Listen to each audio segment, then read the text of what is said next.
wabarakatuh.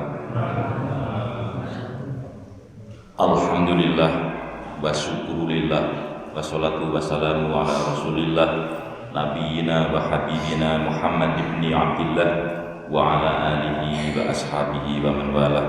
Asyhadu an la ilaha illallah wahdahu la syarikalah wa asyhadu anna Muhammadan abduhu wa rasuluhu la nabiyya ba'dah. Amma ba'd. Bapak-bapak, ibu-ibu jamaah sholat subuh Masjid Al-Kahfi yang dirahmati Allah Subhanahu wa taala. Syukur alhamdulillah kita semua sudah dapat memasuki 10 yang terakhir di bulan Ramadan ini dalam keadaan sehat walafiat. Shalawat dan salam mudah-mudahan tercurah kepada Nabiullah Muhammad sallallahu alaihi wasallam serta keluarganya beserta sahabat-sahabatnya, tabi'in, tabi'in, dan kita semua yang berusaha senantiasa mengikuti sunnah Nabi. Bapak-bapak, ibu-ibu sekalian, di antara sunnah Nabi yang kadang sering kita lupakan yaitu ketika memasuki masjid jangan lupa kaki kanan dulu, itu bagian dari sunnah Nabi. Terus kalau ditanya kaki kanannya di depan sana ngelepas sendal atau pas masuk masjid, jawabannya biar selamat dua-duanya kaki kanan dulu. Nah, jadi ketika ngelepas sendal begitu masuk ke tangga masjid jangan lupa kaki kanan, itu bagian dari sunnah Nabi. Masuk masjid, pintu masjid jangan lupa kaki kanan sambil membaca doa apa Pak? Allahumma ftahli abwaaba rahmatik. Pendek Pak. Allahumma ftahli abwaaba rahmatik. Itu doa untuk memasuki masjid. Biasanya bapak-bapak kalau sudah sepuh dilatih membaca doa masjid, masuk masjid itu ketika mau haji atau umroh. Karena apa? Biasanya kita kalau mau masjid ya biasa masuk keluar tanpa berdoa. Kalau mau umroh biasanya diajari doa masuk Masjidil Haram, masuk Masjid Nabawi, padahal sebenarnya itu doa untuk masjid yang mana saja di bumi ini. Bapak mau Masjid Al-Kahfi, mau masjid ke depan sana, semua doanya sama. Allahumma ftahli abwaaba rahmatik. Kaki kanan dulu. Nah, kalau keluar doanya bagaimana Pak? Allahumma inni as'aluka min fadlik. Allahumma inni as'aluka min fadlik. Pendek Pak, gampang untuk diingat-ingat insya Allah. Itu bagian dari sunnah Nabi yang harus kita jaga. Nabi itu selalu mendahulukan kanan dulu sebelum kiri. Jangan lupa bapak-bapak kalau mau pakai baju kanan dulu. Tangannya itu masuknya bajunya kanan dulu baru sebelah kiri, jangan kebalik, kiri dulu. Itu menyalahi sunnah Nabi. Bahkan kalau baca sunnah Nabi bapak-bapak sekalian, ketika Nabi bertarojul, tarojul itu bersisir, menyisir rambut, itu dari kanan dulu baru sebelah kiri. Bapak-bapak kalau mandi juga dari kanan dulu baru sebelah kiri. Semua didahulukan kanan. Wudhu juga kanan dulu baru kiri. Memakai kaos kaki, memakai sepatu, sendal, kanan dulu didahulukan. Bahkan kalau minum atau makan tidak kanan dulu baru kiri, kanan semuanya kalau makan. Jangan lupa kalau minum tangan kanan, jangan dibiasakan pakai tangan kiri. Itu bagian dari sunnah Nabi. Mudah-mudahan dengan mengikuti sunnah Nabi yang sederhana seperti itu nanti menjadi wasilah kita semua selamat di akhirat. Amin ya robbal alamin.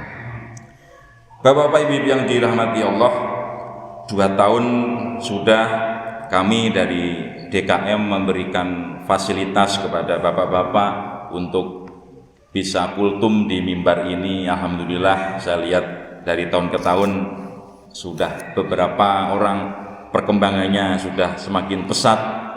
Alhamdulillahirabbil alamin. Itu bagian dari kami memberikan fasilitas Bapak Ibu sekalian, bapak-bapak terutama ya, agar Allah memberikan lisan kepada kita ini digunakan untuk kebaikan, menasehati hal yang baik kepada jamaah. Karena apa? Nanti lisan kita akan dihitung oleh Allah. Saya sendiri juga takut itu. Karena apa? Sering ngomongin orang, sering mencaci maki orang, sering membuli orang, padahal nanti lisan kita akan dimintai pertanggungan jawab. Mata kita juga sama, telinga juga sama, kaki kemana melangkah nanti akan dihitung sama, lebih banyak kebaikannya atau lebih banyak untuk perbuatan dosanya. Ngeri nanti Pak, ngeri. Oleh karena itu kita tambah tua ini harus tambah soleh. Jamaah sekalian, sebenarnya salah satu target utama kami memberikan fasilitas kepada bapak-bapak untuk tampil di mimbar ini, salah satu targetnya adalah agar bapak-bapak itu nantinya suatu saat bisa menjadi khotib Jumat. Jadi suatu saat apabila ternyata jadwal khotib yang ada di Masjid Al-Kahfi ini misalnya berhalangan hadir, pas misalnya ketua DKM lagi di Jakarta, saya tidak khawatir. Karena apa? Sudah terlatih semuanya. Nah itu pengennya itu Pak. Pak, rukun khotbah itu hanya ada 5. Dikit-dikit ini Pak, nanti bapak-bapak berlatih nanti. Yang pertama membaca hamdalah, bisa. Alhamdulillahirabbil alamin, bisa Pak. Yang kedua membaca sholawat, bisa. Allahumma sholli ala sayyidina Muhammad, bisa. Yang ketiga wasiat takwa, usikum banafsi bitaqwallah. Wah gampang itu Pak. Ittaqullah, boleh silakan. Haqqa tuqatihi wa la tamutunna illa wa antum muslimun. Tuh udah 3 ini. Pertama apa tadi Pak? Hamdalah, sholawat, wasiat takwa. Yang keempat membaca sepotong ayat atau satu surat. Kalau satu surat ya jangan Al-Baqarah Pak, kelamaan Pak. Ya surat ya paling Wal Asri, yang paling pendek itu surat favorit saya itu. Maka itu dengan baca Wal Asri, ya sudah. Yang terakhir doa, Allahumma gfir lil muslimina wal muslimat wal mu'minina wal mu'minat. Sudah selesai. Gampang Pak, cuma 5 ini aja rukun khutbah itu. Nah kalau bapak-bapak perhatikan, dulu pernah ada menteri agama kelupaan satu, lupa membaca sholawat, sehingga dibully netizen. Nah, karena satu rukun ini tidak terpenuhi. Jangan lupa bapak-bapak kalau nanti khutbah 5 ini harus terpenuhi. Kita memakai mazhab Syafi'i saja yang paling hati-hati, paling lengkap. Kemudian sama sekalian, itu bagian dari dakwah. Nah, kapan hari ada jamaah yang mengkultumkan masalah dakwah di mimbar ini, alhamdulillah jamaah sekalian. Dakwah ini memang bermacam-macam. Ada dakwah bil lisan yang seperti yang sering saya sampaikan. Kultum ini bagian dari dakwah bil lisan. Ada lagi dakwah bil kitabah. Bapak-bapak menulis tulisan ditempel di majalah dinding masjid, majalah dinding kampus, mau bikin buku, bikin artikel, mengajak tentang kebaikan, namanya dakwah bil kitabah dengan tulisan. Ada lagi dakwah bil mal. Bapak-bapak nggak bisa kultum, nggak bisa nulis buku, punyanya duit, ngasih orang untuk dakwah di sana, bil mal. Macam-macam dakwah itu jamaah sekalian. Nah, sebenarnya jamaah sekalian, dakwah juga tidak harus selalu lewat mimbar. Saya mohon izin menceritakan sedikit pengalaman, barangkali bapak-bapak nanti bisa untuk sharing ke depan. Jamaah sekalian, saya itu kalau di Jakarta itu sering naik Gojek, sering naik ojek online. Setiap saya naik ojek online itu biasanya saya lihat namanya, ini siapa? Kalau nama itu Ahmad, Muhammad, nama-nama Indonesia yang wajar gitu, dan saya yakin orang itu muslim, biasanya saya doakan, Pak, mudah-mudahan sehat ya Pak. Dan satu lagi Pak, jangan lupa sholat. Jangan lupa sholat, cuman sepele Pak. Bapak-bapak pernah nggak naik Gojek diingatkan, Pak, sehat ya Pak, jangan lupa sholat. Terima kasih Pak, terima kasih ya. Itu biasanya Pak. Itu bagian dari dakwah itu. Sepele, nggak usah yang berat-berat, nggak usah lewat mimbar. Bapak-bapak ketemu orang di tengah jalan, Pak, ulahilah penetepan. Nah, itu juga bagian dari ajak-ajak kepada kebaikan. Nanti kalau yang kita ajak ternyata menjalankan sholat beneran, kita dapat pahala. Dapat pahala Pak. Rasulullah bersabda, man dalla ala khairin falahu mithlu ajri fa'ilihi. Barang siapa yang menunjukkan kepada kebaikan, sholat, sedekah, Pak, jangan lupa sama tetangganya yang baik. Itu juga kebaikan itu. Itu nanti orang yang menasihati seperti itu, falahu mithlu ajri fa'ilihi, maka dia akan mendapatkan pahala yang setimpal, yang sama dengan si pelaku kebaikannya. Jangan lupa Bapak sekalian, kalau Bapak ketemu dengan orang naik Contohnya yang sepele kayak tadi naik Gojek, naik Grab, didoakan. Rasulullah juga bersabda, "Ma min abdi muslimin yad'u li akhihi bi dhuhril ghaibi illa qalal malaku walaka bi mithal." Tidaklah seorang muslim mendoakan kepada saudaranya muslim yang lain tanpa sepengetahuannya, itu malaikat juga mendoakan hal yang sama kepada kita. Bapak-bapak, kalau suatu saat misalnya ada temannya sakit, bapak-bapak di rumah tanpa sepengetahuan yang sakit tersebut mendoakan, mudah-mudahan kayak tadi misalnya Pak Mas Kadi ini sakit, mudah-mudahan ya Allah Pak Mas Kadi ini disembuhkan. Malaikat juga mendoakan yang sama kepada kita. Nah, jadi kesimpulannya Bapak sekalian, kita jangan pelit untuk mendoakan kebaikan kepada orang lain. Karena apa?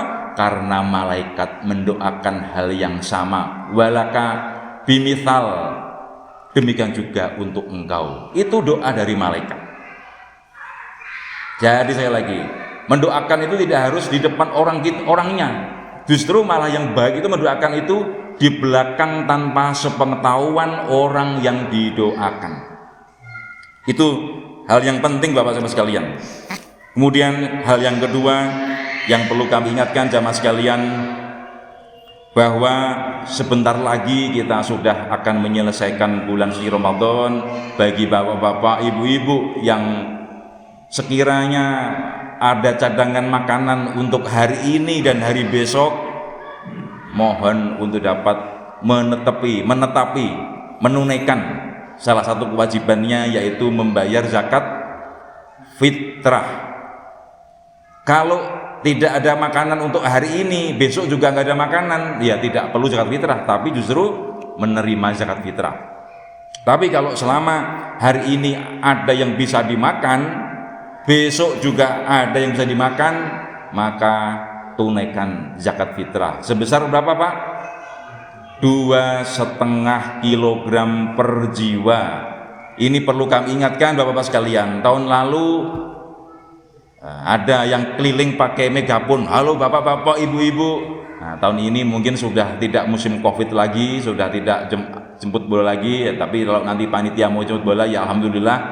Nah, tahun ini mungkin kalau misalnya tidak ada kesadaran dari bapak-bapak, ibu-ibu sekalian, mumpung masih ada waktu dan mumpung belum mudik, barangkali yang mudik segera ditunaikan. Pak, pernah pengalaman saya ini mengelola masjid ini, zakat fitrah itu ditunaikan terakhir sebelum khotbah ditunaikan, khotbah sholat id. Ternyata saya masih ingat, saya turun dari mimbar, selang berapa menit kemudian dapat WA, Pak, saya menunaikan zakat fitrah. Pak, kalau yang ditunaikan setelah khutbah itu sudah bukan zakat fitrah lagi, tapi itu sedekah biasa. Nah, oleh karena itu Bapak sekalian, di dalam agama itu juga ada aturan main yang harus kita jalankan. Tidak, yang penting saya ikhlas. Bukan kayak gitu. Semua ada aturan mainnya. Sholat bari cerik balilihan misalnya, ikhlas, tapi tidak punya wudu, ya nggak sah, gitu loh. Semua itu ada aturan mainnya. Sholat, zakat fitrah juga ada batasannya. Dari mulai ada ulama yang menyampaikan mulai dari masuk bulan Ramadan sampai dengan sebelum ditunaikan khutbah Idul Fitri, itu waktu yang harus ditunaikan. Jangan lupa jamaah sekalian, karena kalau tidak diingatkan khawatirnya nanti lupa. Kemudian jamaah sekalian, biasanya di kita zakat fitrah itu ada dua pilihan, ada yang berupa beras, satu lagi berupa uang. Dua-duanya insya Allah boleh dalam agama, tetapi kalau boleh saya menyarankan sebaiknya ditunaikan dalam bentuk beras saja. Karena apa? Itu insya Allah lebih aman dan lebih selamat. Ulama menyebutkan bahwa zakat fitrah itu dalam bentuk istilahnya qutul balad, pakai qaf, wawu, pakai ta. Qutul balad artinya makanan pokok. Nah, kalau uang itu nanti bisa dibelikan macam-macam, padahal sebenarnya esensi zakat fitrah itu ditunaikan untuk menunaikan dalam bentuk makanan pokok.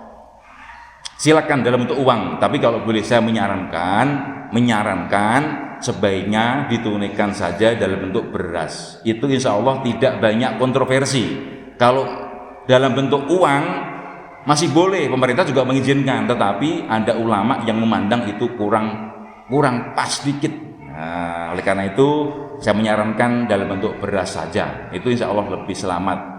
Di koperasi sudah ada plastikan per 2,5 kg sudah disediakan.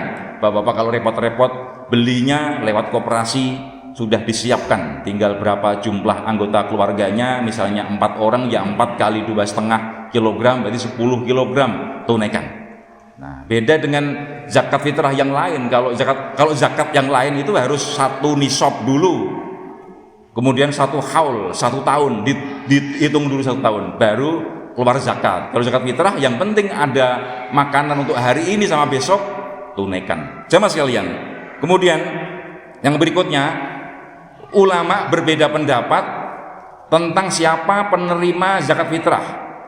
Ada 2 kelompok ulama. Yang pertama, zakat fitrah itu ditunaikan kepada 8 asnaf. Apa saja Pak? 8 asnaf itu Pak? Fakir, miskin, amil, apalagi? Gharim, apalagi Pak? Ibnu Sabil, Fisabilillah, apalagi Pak? Mu'alaf, satu lagi? Rikob, betul, ada 8. Nah, tetapi ada ulama yang lain berpendapat zakat fitrah itu cukup 2 saja, yaitu fuqara wal masakin, hanya untuk fakir miskin saja. Nah, kami di DKM Al-Kahfi membuat kebijakan beristihad untuk DKM Al-Kahfi ini yang menerima hanya fakir dan miskin saja, tidak 8 asnaf. Itu istihad. Karena kalau 8 asnaf nanti otomatis panitia bisa-bisa malah dapat bagian zakat fitrah, padahal panitianya ya kaya, ya punya mobil, malu rasanya. Nah, sudah kita pilih yang fakir miskin saja yang cukup. Bedanya apa fakir sama miskin Pak? Kalau miskin Bapak sekalian itu punya harta, punya pekerjaan, tetapi tidak mencukupi untuk kebutuhan sehari-hari, itu namanya miskin. Tapi kalau fakir tidak punya harta, tidak punya pekerjaan, sehingga dia kekurangan untuk mencukupi kebutuhan sehari-hari. Nah, itu bedanya. Kalau miskin masih punya penghasilan, kerja misalnya jadi supir Gojek misalnya, tetapi hasilnya sehari cuma 20.000 misalnya, padahal anaknya 4, kebutuhannya sehari 50.000 misalnya, sehingga dia minus terus setiap bulan, utang ke sana sini, tetangganya, ke Pak RT utangnya misalnya gitu. Nah, itu namanya miskin. Nah, itu biar beda. Kalau fakir sama sekali tidak punya harta, nggak ada penghasilan, nggak ada pekerjaan, sehingga dia repot untuk memenuhi kebutuhan sehari-hari. Terakhir jemaah sekalian, yang perlu kami ingatkan jemaah sekalian, bahwa 2 minggu lalu itu panitia Ramadan mengadakan program baksos, bakti sosial, diantaranya untuk warga internal di Pura, ditambah dengan petugas keamanan, satpam, kebersihan, plus pedagang keliling. Nah, kemarin 2 minggu kemarin pedagang kelilingnya saya kumpulkan di sini. Semua ada sekitar 50 orang. Sama, saya nasihati, Bapak para pedagang ini, karena saya sering lihat itu di perapatan Kecubung sama Bougainville itu, kalau maghrib jarang saya lihat mereka sholat. Saya nasihati, Bapak kalau pengen berkah usahanya, kalau pas adzan sholat. Dimanapun tempat ketemu masjid, sholat, jangan sampai ditinggalkan. Bapak-bapak sekalian, bapak-bapak kalau punya tetangga kok jarang sholat, diajak sholat Pak. Nanti Pak, di akhirat bisa jadi tetangga nanti akan ditanya malaikat, kenapa kamu dulu hidup kok nggak pernah sholat? Pak, tetangga saya juga nggak pernah ngajak. Bapak nanti dipanggil nanti, ya sini, kenapa dulu kamu nggak nasihati? Jangan sampai seperti itu, nanti Bapak jadi masalah nanti. Nah, pertama tanya, mana ketua DKM-nya? Pasti gitu, pasti nanti dihisap nanti ketua DKM-nya. Kenapa Anda ketua DKM kok dulu nggak pernah ngajak untuk sholat? Karena itu dulu pernah saya tuh menyurati undangan kepada jamaah warga sekalian untuk sholat ke masjid. Nah, itu yang penting saya sudah gugur kewajiban saya. Nanti di akhirat kalau ditanya malaikat, kenapa kamu kok nggak pernah ngajak orang untuk sholat? Sudah pernah diundang pakai undangan surat. Nah, itu alasannya itu. Karena itu jemaah sekalian, kita dakwah itu penting. Hari ini insya Allah nanti para ART, para pembantu rumah tangga akan dikumpulkan di masjid juga. nanti nasihatnya juga tidak jauh dari masalah sholat. Nah, ada 3 yang ingin saya sampaikan. Yang pertama, ajakan untuk sholat. Yang kedua, ART ini agar bagaimana dia memakai kerudung, memakai jilbab. Yang ketiga, agar mereka itu jujur ketika bekerja di rumah gunung anak-anak. Jangan sampai ada uang 50.000 diambil, uang 5.000 diambil, jangan sampai seperti itu. Itu tidak berkah. Sudah tidak berkah, nanti di akhirat menjadi masalah. Demikian jemaah sekalian kultum pada pagi hari ini. Nah, ditutup dengan kuis seperti biasa jemaah sekalian. Kuisnya, hadiahnya masih sama yang kemarin, yaitu 1 buah mug khusus, mug edisi spesial Al-Kahfi. Nah, di belakangnya sing nambih sepuh, sing nambih saroleh, hayu urang ka masjid. Ini pesan sponsor ini. Teman sekalian, pertama untuk ibu-ibu dulu. Tolong Agopur itu dibuka gordennya Agopur.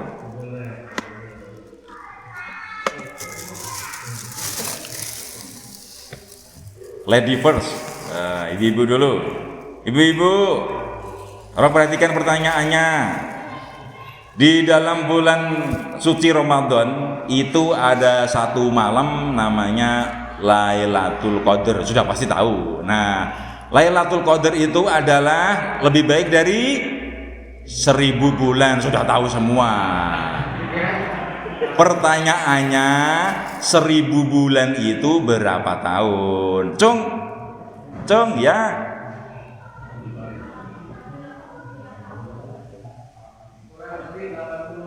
Oke, betul ya. Betul. 83,3 tahun. 83 sepertiga tahun. Nah.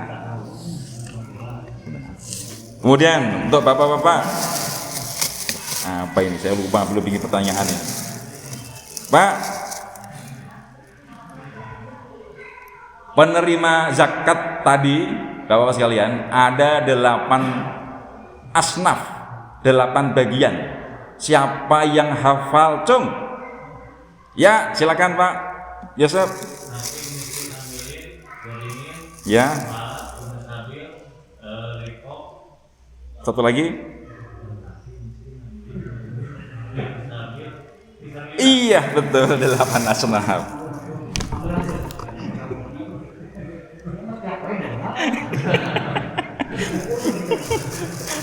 Nah, oke teman sekalian. Terus bapak-bapak ini, karena ibu-ibunya cuma sedikit ya, bapak yang banyak ini bapak-bapak ini.